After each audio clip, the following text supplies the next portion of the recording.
Stalo sa vám už niekedy, že ste odoslali platbu dane, povedzme DPH alebo aj daň z príjmu, a potom ten nepríjemný pocit v žalúdku, keď zistíte, že peniaze neskončili tam, kde mali, že odišli na účet úplne iného daňovníka? Áno, to je presne tá situácia, ktorá vie človeka poriadne zaskočiť. A často je za tým len taká banalita, no nie? Preklep vdič pri generovaní čísla účtu. Presne. A dnes sa teda pozrieme na túto dosť chúlostivú situáciu, ako to vlastne funguje na Slovensku. Čo sa stane s takouto chybne poslanou platbou a hlavne, dajú sa tie peniaze nejako dostať späť? Ideme sa na to pozrieť podrobne. Máme k tomu podklady, ktoré popisujú presne tento problém pri správe daní, aj s odkazom na konkrétny paragraf daňového poriadku. Fajn. Cieľom je teda porozumieť tomu oficiálnemu postupu daňového úradu a zdáť sa, že tam sú nejaké, povedzme, prekvapivé obmedzenia.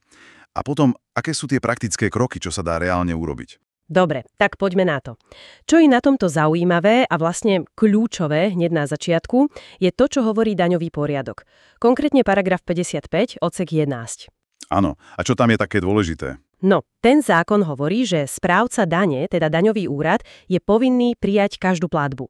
Aj keď príde od úplne inej osoby, od tretej strany. A musí s ňou naložiť tak, ako by ju zaplatil ten daňovník, na účet ktorého tie peniaze prišli. Počkať. Takže aj keď ja, povedzme Ján Novák, pošlem omylom peniaze na daňový účet firmy XY, áno, tak daňový úrad to zobere, ako by to zaplatila tá firma XY. To mi neznie úplne logicky, ak chcem tie peniaze späť. No, logicky možno nie je z pohľadu toho, kto chybu spravil, ale zákon to prikazuje. A toto je tá prvá a vlastne najväčšia prekážka. Rozumiem. Predpokladal by som totiž, že ak platba prišla jasne z môjho účtu, možno mám v poznámke svoje meno alebo ičo, že by to malo byť jednoduché. Podám nejakú žiadosť a oni mi to vrátia, alebo aspoň presunú na môj správny účet. Žiaľ, takto automaticky to nefunguje, práve kvôli tej povinnosti prijať a priradiť platbu tomu, komu bola určená podľa čísla účtu. Správca dane ju musí zaevidovať na účte toho príjemcu. To je prvý krok. A čo potom? Nejaká možnosť tam predsa len musí byť, nie? Nemôže to byť tak, že moje peniaze proste prepadnú niekomu inému. Možnosť existuje. Ten, kto platbu omylom poslal, môže podať žiadosť o jej preúčtovanie. Aha, žiadosť o preúčtovanie. Dobre.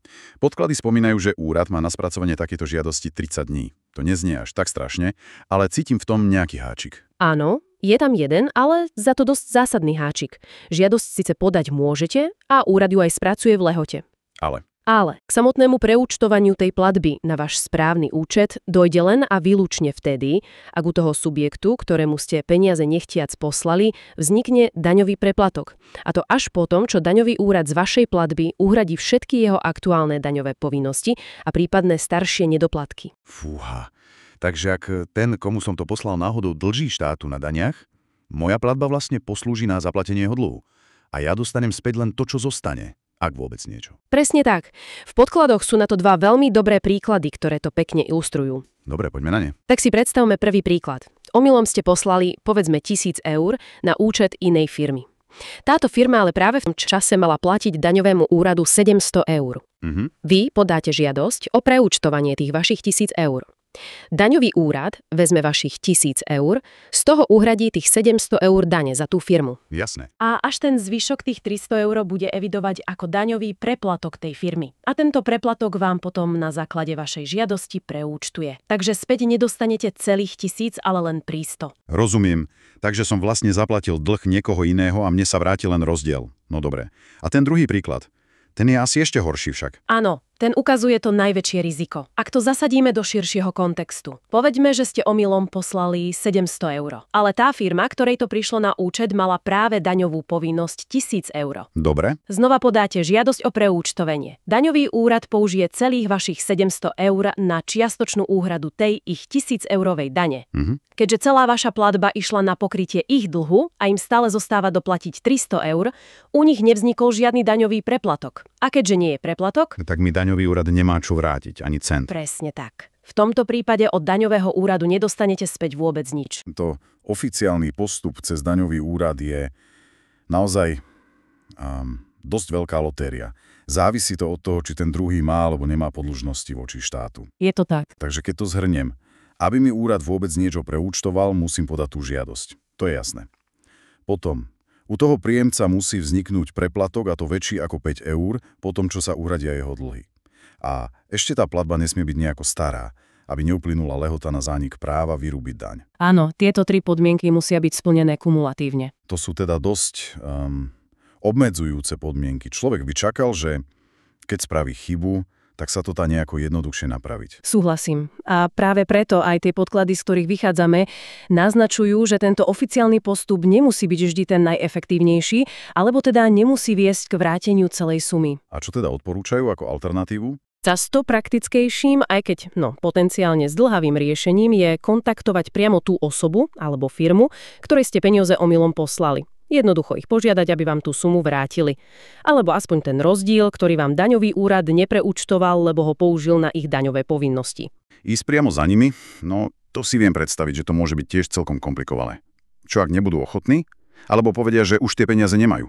Presne, to je to riziko. V podkladoch sa spomína, že ak tá druhá strana nie je ochotná spolupracovať, potom už vlastne zostáva len súdna cesta. A to je opísané ako potenciálne na dlhé lakte. Na dlhé lakte to znie ako niečo, čomu by sa každý rád vyhol.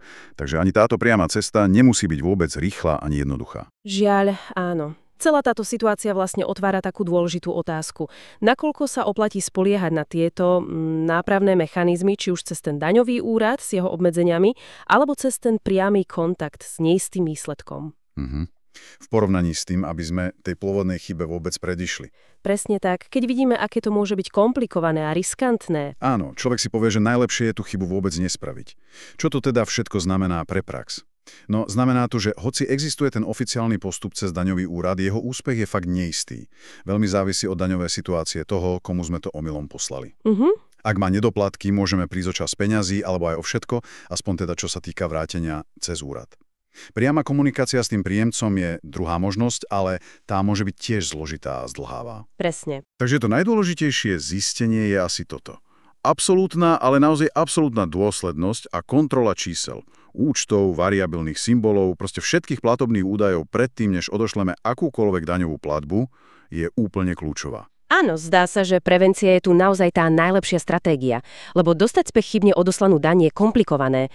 Hlavne kvôli tomu, ako je nastavený ten daňový poriadok, tá povinnosť úradu prijať platbu a použiť ju na záväzky príjemcu. A ten priamy kontakt s príjemcom je potom často nevyhnutný, ale, ako sme povedali, bez záruky rýchleho úspechu. Presne tak. No a to nás vlastne privádza k takej myšlienke na záver.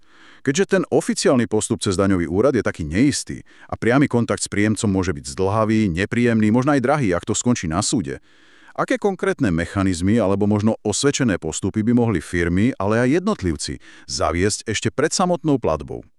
Dobrá otázka. Ako si napríklad overiť správnosť údajov, alebo ako nastaviť nejaké interné kontroly, napríklad v účtovníctve firmy, aby sa riziko takejto fakt drahej chyby minimalizovalo ešte predtým, než niekto klikne na odoslať. Áno, možno by tá diskusia o prevencii mala byť rovnako dôležitá, ak nie je dôležitejšie ako diskusia o tom, ako potom riešiť následky, keď už sa chyba stane.